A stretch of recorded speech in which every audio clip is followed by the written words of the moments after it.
and welcome to a special episode of Technologized, a podcast where we engage leading lights in tech and discuss technology as a force for good in the world. My name is Gretchen Bueermann, and I'm your host today.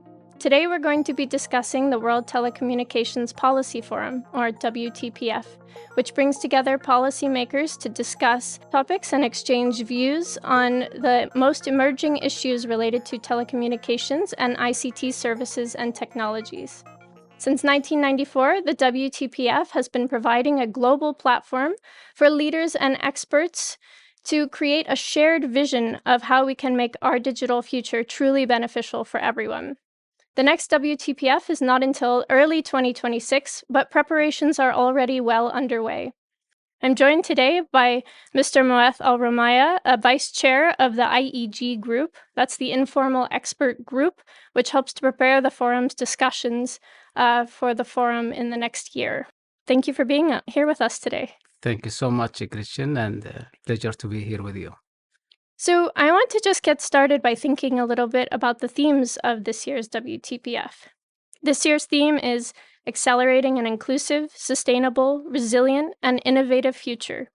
In this regard, WTPF-26 will discuss the opportunities, challenges, and policies to address the following: bridging digital divides, particularly on gender and age, as well as skills and connectivity; green digital transformation, so climate change and environmental sustainability; resilience of telecommunications and ICTs; space connectivity; and strengthening ICT-centric innovation systems and ecosystems and entrepreneurship.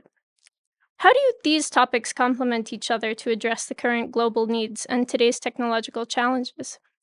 Thank you so much for the good questions. And actually, these topics, or if we can call it sub-themes, are deeply interconnected and are essential for our global digital future. So let's start with the digital divide. And if I can classify the divides into two main categories. So the first one will be the intelligent divide. The second one will be the digital divide. The intelligent divide could be defined in simple term, which is, the growing gap between people who can access, develop, and utilize and benefit from artificial intelligence, and the gap with those who cannot have this privilege. It's projected by 2030 that only 2 out of 8 will join or be on board in the intelligent age. So that result with 75% of gap between those who have, a privilege to join the digital age. So the globe need to collectively collaborate and to celebrate the advancement of AI and bring the talent and the technologies to the people. So the second category of divides, which are the digital divide, I assume everyone is familiar with these kinds of divide, which include, the gender, the age, urban, rural areas divides. The numbers in these categories is much better in general comparing with the first one. And according to the ITU Facts and Figure report, the latest version, the global gender divide, it's about 5%. But the good news, that gap is narrowing since 2021. This is the first theme, which is about, the digital divide. So the next one will be, the space connectivity. And let me tell you this. The space economy was estimated by $700 billion by the end of 2024. And the figure is expected to reach to $2 trillion US dollar by 2035.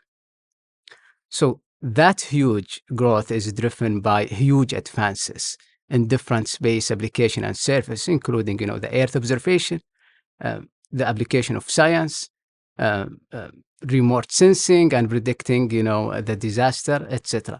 But also there is a huge leap in when it comes to space communication, and more specifically, if we talk about, the direct-to-device space communication. which is, a huge opportunity to bridge the rural areas, to provide them with broadband communication when the terrestrial networks are not feasible. So this is the good part. But always there is a but. There is some related challenges, if we can say. Studies indicate that, within 6 years, it will be around 36,000 satellite launched, raising some concern about, the space traffic management, debris issues, equitable access to orbital resources, and, the opportunity to be harnessed by the different countries. So this is the second theme, if we can call that the space connectivity. Of course, we have something to talk about the green digital. Of course, technologies contributing a lot and have a vital role when promoting environmental sustainability. But at the same time, the huge growth and the rapid development of these technologies, including AI, which its processing power doubles each 100 days, underscore the urgent need to have or to adopt more sustainable practices and digital sector. So these are the three themes, and if we consider them, these themes are, the bridging the digital divide, space connectivity, and the green digital. All of them are essential, of course, but these are not enough if the ICT infrastructure is not resilient against cyber threats or natural disasters. So networks have to be secure and safe to make sure to harness the digital future. So one of the theme is to make sure the resilience of ICT infrastructure. Finally, we have the innovation ICT, which I think, or I believe, it's a cross-cutting component, right? So we have to adopt innovative solutions to seize the opportunities and to overcome the challenges across the other four themes or sub-themes. So as we can see, all these themes are deeply interconnected and contribute to each other. Thank you so much. And what an excellent way of connecting all of the 5 themes. And I think really emphasizing the importance of each of them at this particular moment in time. As you know, for a long time, since 1994, the WTPF has been tackling some of the most pressing themes at the time. So now that you've sort of articulated the relevance of each of these themes, I wonder why you think it's particularly significant that the WTPF address them at this moment in time. Yeah, this is a good question also. The next version of WTPF, which will be conducted next year, is especially significant because it comes at, if we can say, a critical turning point for the global collaboration in digital age. So last September, the Global Digital Compact was adopted during the United Nations Summit of the Future. And in this year, the 2025, the overall review process of WISES is already started. The World Summit on Information Society, there is undergoing work to review their outcomes, to evaluate them.